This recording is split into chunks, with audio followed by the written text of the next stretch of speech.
Welcome to the deep dive. Today, we're going to take a deep dive into doing business in China. Okay.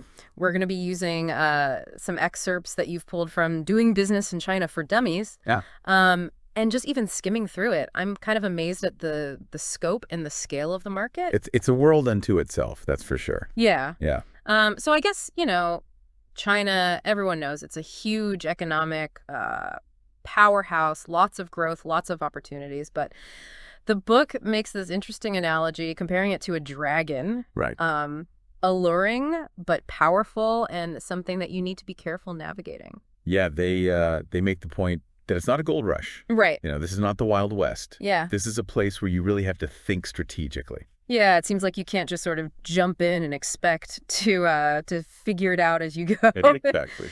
So from your perspective, you've been working in this world for a while now. What's the biggest mistake you see businesses making when they first sort of dip their toe in the water? Not understanding the culture. Okay.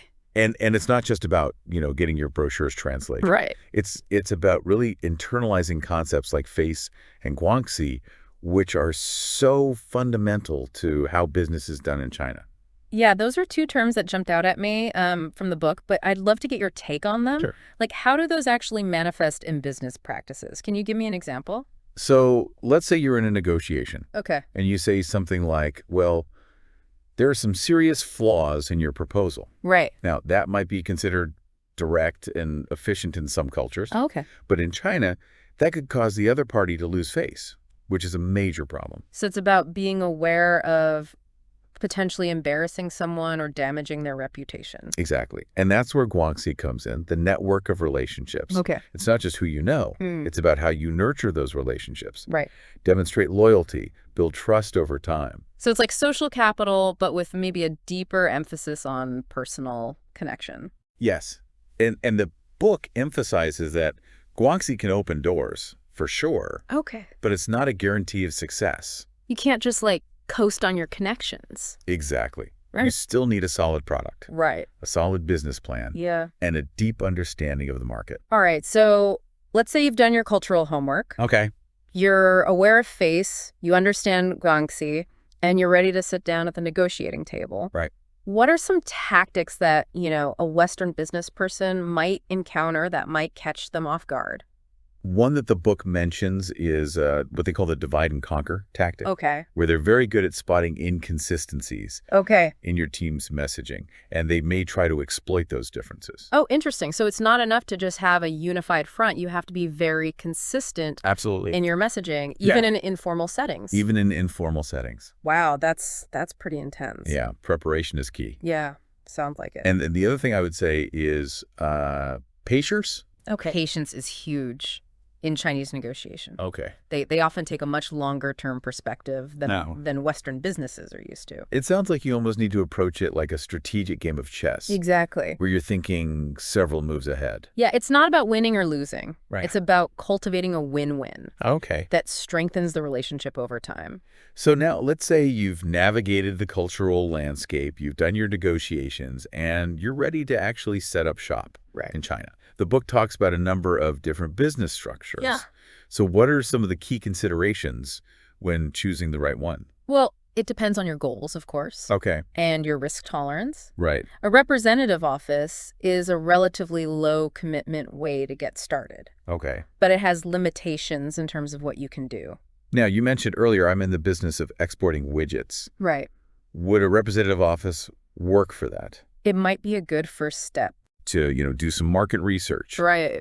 Maybe find some distributors. You can even showcase your products at trade shows, Okay. but you can't actually sell anything. So it's more about laying the groundwork Yeah, laying the than groundwork. actually doing business. Right. Okay, so what if I want to actually, manufacture Right. my widgets in China?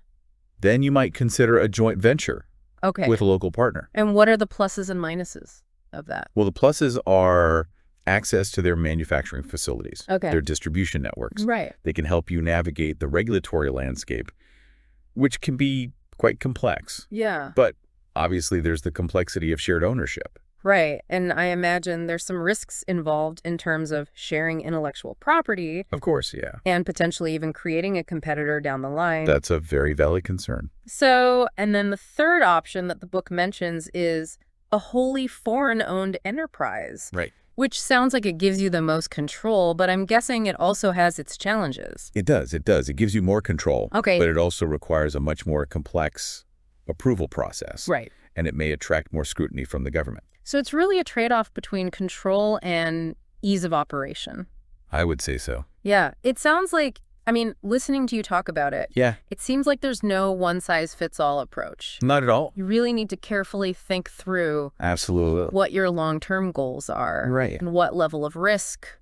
You're comfortable with. Yeah, and it's always a good idea to get advice Yeah. from lawyers and financial advisors who specialize in China Yeah, absolutely. before you make any big decisions. It seems like having the right team of advisors is absolutely critical, I would say so. especially when it comes to navigating the financial side of things. Yeah. Because the book, touches on the RMB and these foreign exchange controls. Which seem like a whole other layer of complexity Yeah, that we need to unpack. But absolutely. we'll save that for the next segment. Sounds good. Thanks for listening, and we'll be right back after the break. Hmm. All right, so we're back and ready to dive into the financial side of doing business in China. You mentioned earlier that the RMB, or the Chinese yuan, is a bit of a different beast compared to currencies like the US dollar or the euro. What makes it so unique? Well, one key difference is that the RMB is what's known as a soft currency. Unlike hard currencies, which are freely traded on global markets, the RMB's exchange rate is managed by the Chinese government. Okay, so it's not as simple as just checking the daily exchange rate and making your calculations based on that. There's a whole layer of government control to factor in. How does that impact businesses operating in China? In a few ways. First, it can make pricing strategies a bit more complex, as you need to account for potential fluctuations in the exchange rate that might be influenced by government policy. Second, it introduces the concept of foreign exchange controls. Ah, yes. Foreign exchange controls. That was another term from the book that piqued my curiosity. Can you break that down for me? What exactly are foreign exchange controls, and how do they impact businesses? Sure. Foreign exchange controls are essentially regulations that govern the flow of currency in and out of a country. In China's case, these controls limit how much RMB can be converted into foreign currencies and transferred out of the country. So let's say I'm a business owner operating in China, and I've made a nice profit selling those widgets. I want to bring that money back home. It's not as simple as just wiring it to my bank account overseas. Not quite. You can't just freely convert and transfer large sums of RMB. That's where those foreign exchange accounts you mentioned earlier come into play. All right, those accounts act as a sort of intermediary, allowing businesses to manage their foreign currency transactions within the framework of China's regulations. But what does that look like in practice? What are some of the implications for businesses? Well, one key implication is the need for careful financial planning and forecasting. Businesses need to anticipate their foreign currency needs well in advance and make sure they have the necessary approvals and documentation in place to facilitate those transactions. It sounds like having a solid understanding of the regulations and working closely with your bank are crucial. Are there any specific strategies that businesses can employ to mitigate the risks associated with these exchange controls? Absolutely. The book highlights a few useful strategies. One is using forward contracts to lock in exchange rates, which can help protect you from potential fluctuations. Another is exploring alternative payment methods, like letters of credit, which can offer more security and predictability in cross-border transactions. Those sound like smart moves. It seems like China's financial system, with its unique currency dynamics and exchange controls, presents a whole new set of challenges for businesses that are used to operating in more open markets. You can say that. It definitely requires a different mindset and a willingness to adapt. But with careful planning, the right financial expertise, and a bit of patience, these challenges can be overcome. Okay, so we've covered the importance of cultural understanding, negotiation tactics, and even the complexities of setting up shop and navigating the financial system. But the book also delves into some more nuanced aspects of Chinese business etiquette, things like those elaborate banquets. Any tips for navigating those without making a major faux pas? Banquets are definitely a big part of Chinese business culture, and there's an art to them. First and foremost, be prepared for a lot of food. It's considered rude to refuse dishes, so pace yourself and try a bit of everything. I imagine the toasting rituals can be pretty intricate as well. Any guidance on that front? You'll likely hear "ganbai" a lot, which means empty glass. So be prepared to finish your drink with each toast. There are also specific phrases and gestures to convey respect, so it's worth brushing up on those beforehand. It seems like even the smallest details can carry a lot of weight in Chinese business culture. What about gift giving? Are there any particular do's and don'ts to keep in mind? Gift giving is a common way to show respect and build relationships in China, but there are definitely some cultural taboos to be aware of. Avoid giving clocks, as they're associated with death, and sharp objects, which can symbolize severing a relationship. It's always a good idea to research appropriate gifts in advance. So much to keep in mind. Now, let's shift gears to the practicalities of actually manufacturing or sourcing products in China. The book stresses the importance of thorough due diligence, especially when it comes to choosing partners. What are some red flags that businesses should be on the lookout for? Due diligence is absolutely crucial in China. One of the first things you want to do is verify the legitimacy of the company you're considering partnering with. Check their business scope to make sure they're legally permitted to engage in the activities you're interested in. So don't just take their word for it. Do your homework and make sure everything's checked out. What else should businesses be looking at? Look closely at who has the authority to sign contracts. Make sure you're dealing with someone who can actually legally bind the company. The book even provides some sample contract clauses that can help protect your interests, especially when it comes to intellectual property rights and dispute resolution. Speaking of intellectual property, I know China has a reputation for counterfeiting. What steps can businesses take to protect their designs and trademarks? Protecting your intellectual property is paramount in China. One key thing to remember is that China operates on a first-to-file system. So even if you have a patent or trademark in your home country, it's crucial to file for protection in China as early as possible. So you can't assume that your existing intellectual property rights automatically extend to China. Unfortunately not. The book shares some cautionary tales of companies that learn that lesson the hard way. It's also wise to be very discreet about who you share sensitive information with. Consider working with different factories for different components to compartmentalize your intellectual property and reduce the risk of a single point of compromise. That's a smart strategy. And I imagine being extra cautious when entering into joint ventures is also key, given the potential for your partner to become a competitor down the line. Absolutely. The book advises maintaining a certain level of distance within those joint ventures. Don't locate your operations too close to your partner's existing facilities to minimize the risk of unintentional information leaks.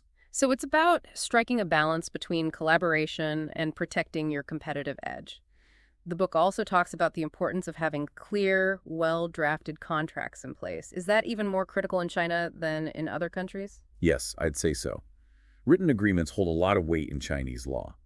While guanxi can certainly help facilitate smoother business dealings, it shouldn't replace a solid legal framework.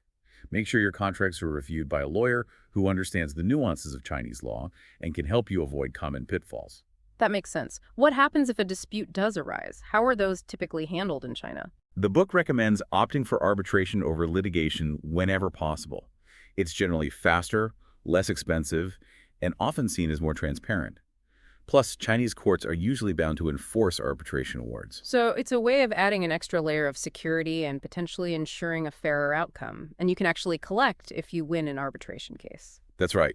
The book outlines the process for enforcing arbitration awards, and it's definitely something worth considering to mitigate legal risks in China. Good to know.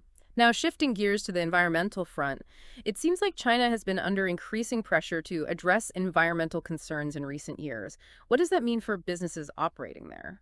It means that China is enacting and enforcing stricter environmental regulations, particularly in areas like hazardous waste management, wastewater treatment, and chemical handling.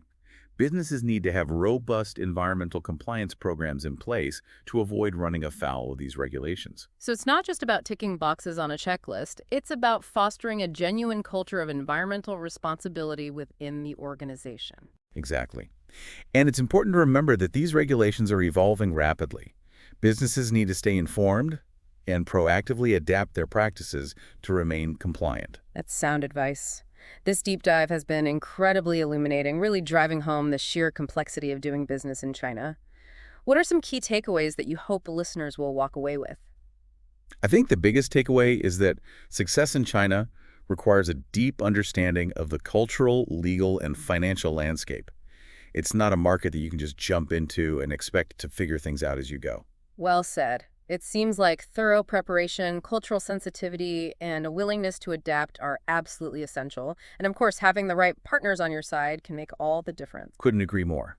China can be a challenging market, but for those who are willing to put in the effort, the potential rewards can be significant. One final thought to leave our listeners with. The book mentions China's drive to create a harmonious society. How do you see this ambition shaping the future business environment in China? That's a great question. It suggests a continued focus on social stability and sustainable development. For businesses, I think this means an even greater emphasis on ethical conduct, environmental responsibility, and fostering positive relationships with local communities. It sounds like success in China will increasingly depend on aligning business goals with the broader social and economic objectives of the country. I think it's a very insightful observation. Uh-huh. And those who can successfully navigate this evolving landscape will be well positioned for long-term growth and prosperity in this dynamic market.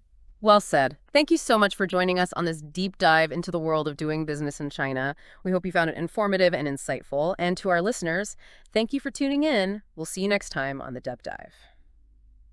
Okay, so we've talked about cultural considerations, we've talked about the legal framework, but let's circle back to the financial side of things for a minute. Okay.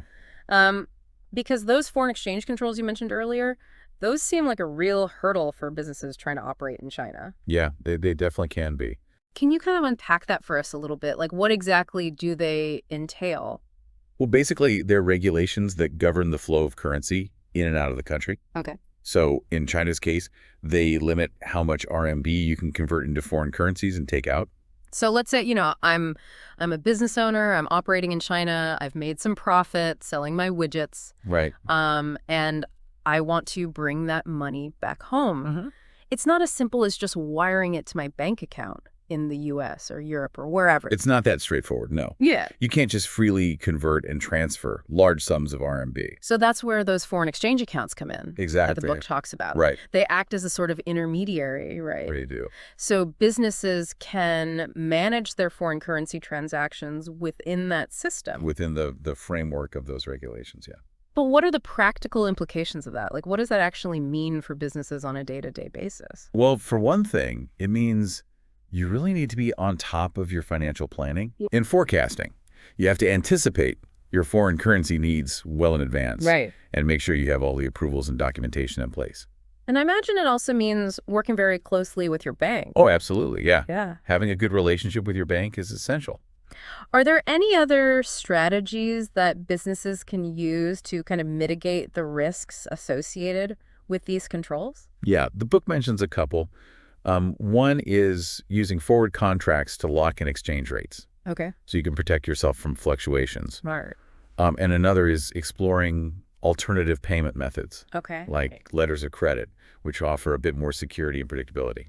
So it really is a whole different ballgame compared to, operating in a country with a freely convertible currency. It is. It requires a different mindset, Yeah. a willingness to be flexible, It sounds like it. but it can be done. Well, this has been a fascinating deep dive. Yes. Really eye-opening in terms of just the complexities of doing business in China. There are a lot of layers, that's for sure. Yeah. But also the incredible opportunities. Oh, absolutely. The potential rewards are huge. So one final thought for our listeners. Okay. The book mentions this idea of China's drive to create a harmonious society. Right. What do you think that means for the future of business in China? That's a good question. I think it suggests a continued emphasis on social stability Okay. and sustainable development. So businesses need to be thinking about more than just the bottom line. Yeah, they need to consider their impact on the environment, Right. on local communities. Their ethical practices. Exactly. It's about aligning business goals with the broader social and economic objectives of the country. Well, that's a great note to end on. It is. Thank you so much for joining us on this deep dive into the world of doing business in China. My pleasure. We hope our listeners found it as insightful as we did. Until next time, happy exploring.